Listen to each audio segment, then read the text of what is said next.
नमस्कार किसान भाइयों, बहुत बहुत स्वागत है आप सभी का। मैं हूं मनीष धाकड़। किसान भाइयों, आज है 7 अप्रैल 2025 का दिन और आज हुई है वार्षिक भविष्यवाणी जो कि गोठला माताजी में होती है। गोठला माताजी की भविष्यवाणी काफ़ी ज़्यादा प्रचलित है और काफ़ी सालों से होती आ रही है, पिछले काफ़ी दशकों से होती आ रही है। तो इसका जो इंतज़ार है इस भविष्यवाणी का काफ़ी किसान भाई हमारे करते हैं, क्योंकि माताजी के द्वारा फसलों के बारे में, बारिश के बारे में, मावठे वगैरह के बारे में जो है बताया जाता है। तो किसान भाइयों, वैसे भविष्यवाणी के जो वीडियोज़ हैं वो तो काफ़ी ज़्यादा अपलोड हो चुके हैं और सोशल मीडिया के माध्यम से आपको भी पता लग चुका होगा। मैंने भी वीडियो नीमच मंडी भाव यूट्यूब चैनल पर डाल दिया है। लेकिन किसान भाइयों, जब उस वीडियोज़ के कमेंट में पढ़ रहा था तो उसमें मुझे एक थोड़ा सा लगा, कुछ किसान भाइयों का ये कहना था कि भैया इसमें जो आवाज़ आ रही है वो ठीक से नहीं आ पा रही है या फिर हम समझ नहीं पा रहे हैं।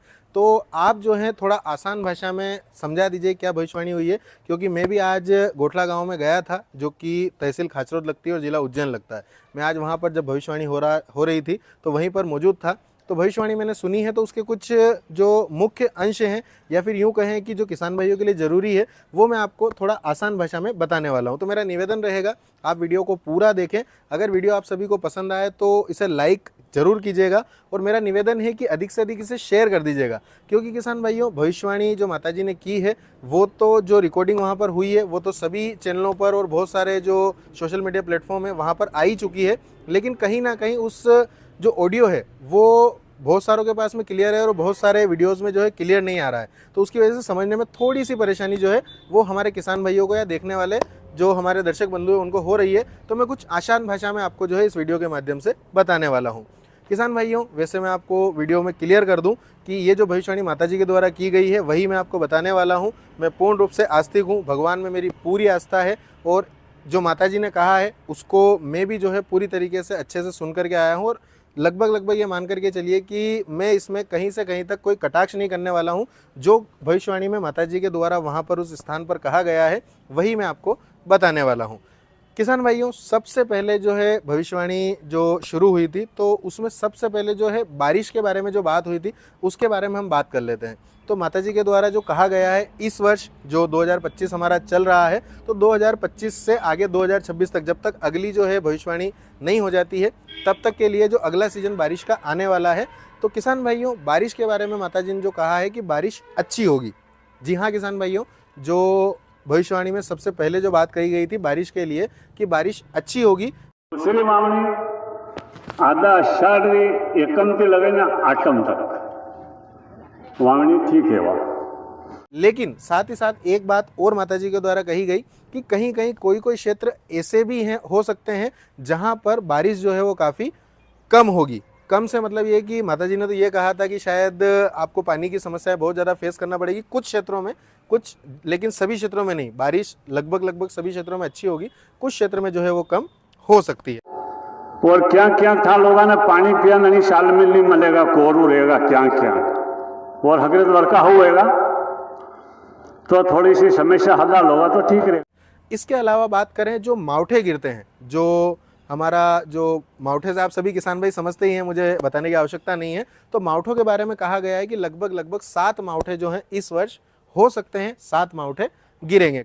और मावटा हाथ है, आधा काते और मावटो है, उतरता काते में है, बेता अगण में भी है, आधा अगणों मावटो है, माह में ओलावृष्टि वेगा, पोष में भी वेगा, कहीं कहीं ओलावृष्टि की भी संभावनाएं जो है, संभावनाएं तो क्या कहें, माताजी के द्वारा भविष्यवाणी में कहा गया है, इसको संभावना तो नहीं कहेंगे हम, जो माताजी ने कहा है वही मैं आपको एज इट इज़ जो है बता रहा हूँ, केवल अपनी भाषा में और अपने शब्दों में।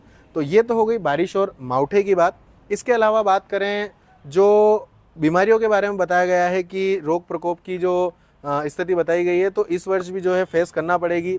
रोग अलग अलग क्षेत्रों में देखने को मिलेंगे, जो बीमारियां होती है, जो हमारे इंसानों के लिए भी कहें और फसलों के बारे में कहें तो फसलों के बारे में सोयाबीन के बारे में वहाँ पर जिक्र हुआ था भविष्यवाणी में कि सोयाबीन में जो है इल्ली का प्रकोप हमें काफ़ी ज़्यादा देखने को मिल सकता है। और सोयाबीन में इल्ली पड़ेगा और इल्ली का प्रकोप ज़्यादा रहेगा।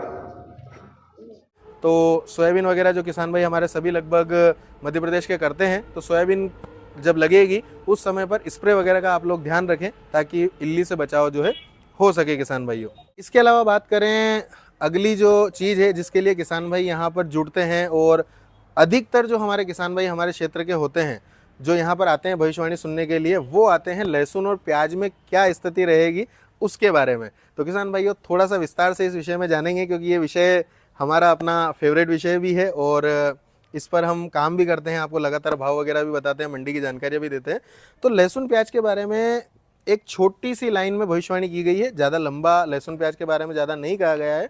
लेकिन हाँ किसान भाइयों, ये माताजी के द्वारा कहा गया है कि सभी यहाँ पर जितने भी भक्तगण सुनने के लिए भविष्यवाणी आए हैं, तो अधिकतर लहसुन प्याज की भविष्यवाणी सुनने के लिए आए हैं। और उसके बाद में जो उनके द्वारा कहा गया है कि लहसुन के भाव अच्छे रहेंगे, लहसुन के भाव बढ़िया रहेंगे और प्याज के भाव भी जो है वो अच्छे रहेंगे। किसान भाइयों पिछले वर्ष माताजी के द्वारा जो कहा गया था कि लहसुन के भाव अच्छे खासे रहेंगे, या फिर एक शब्द का इस्तेमाल था कि क्या कहते हैं उसको, कि अनशन भाव रहेंगे। मतलब अनशन से मतलब ये था कि बहुत ज़्यादा अच्छे भाव देखने को मिलेंगे। तो पिछले वर्ष हमने देखे भी हैं, जो कि माताजी की भविष्यवाणी 100% लहसुन में सही साबित हुई थी। लेकिन इस वर्ष ऐसे किसी शब्द का प्रयोग नहीं हुआ है कि बहुत ज़्यादा बड़ी तेज़ी जो है वो देखने को मिलेगी। लेकिन हाँ, ये जरूर कहा गया है कि लहसुन के भाव अच्छे रहेंगे। अरे थारा कांदा लहसुन तो थे कांदा लहसुन में तो ज़्यादा आया हो, ताकि मैं कीधु थाने के शोभिन थाने बेकाड़ेगा ना बेकाड़ा माता जी भाव रुकी जे कार माता जी कई दिन भाव नहीं आवे तो या लहसुन सोयाबीन तो वैसे ही थाने बेकाड़े, पर हाँ इनके लहसुन भाव हो रहेगा और कांदा बहुत बढ़िया रहेगा। थाने डरे कांदा नहीं, कांदा हो रहेगा, बहुत बढ़िया रहेगा।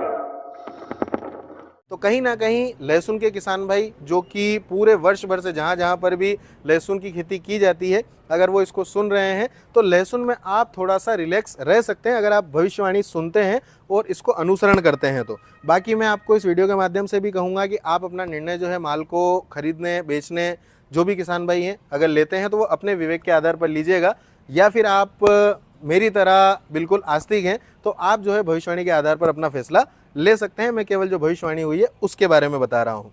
तो लहसुन प्याज के बारे में बात हो गई। इसके अलावा जो सोने चांदी से जुड़े हुए अगर कोई दर्शक बंधु हमारे देख रहे हैं तो सोने चांदी में भी स्थिति अच्छी जो है भविष्यवाणी में बताई गई है।